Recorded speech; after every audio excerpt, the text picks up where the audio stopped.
చాలా మంది భక్తి చేస్తారు కానీ బ్రతుకు మారదు. వారి యొక్క స్థితిగతులు మార్చబడవు, మాటలు మారవు, తలంపులు మారవు, ఊహలు మారవు, ఆలోచన విధానం మారదు, బ్రతుకు మారదు, వారి యొక్క జీవన విధానం మారదు. బిడ్డలారా, ఒక మాట అప్పుడప్పుడు మనం వింటా ఉంటాం, మందు తింటే రోగం తగ్గాలంట, భక్తి చేస్తే గుణం మారాలంట. నేతి బీరకాయ పొరపాటును కూడా నెయ్యి దొరకదు.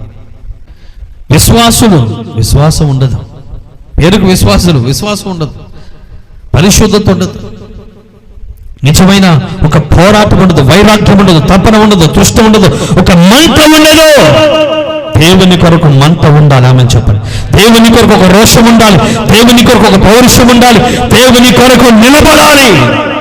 ఆలోచించేద్దాం. ఒక మంచి భక్తి బిడ్డలారా మనము కలిగి నడుచుకోవాలి.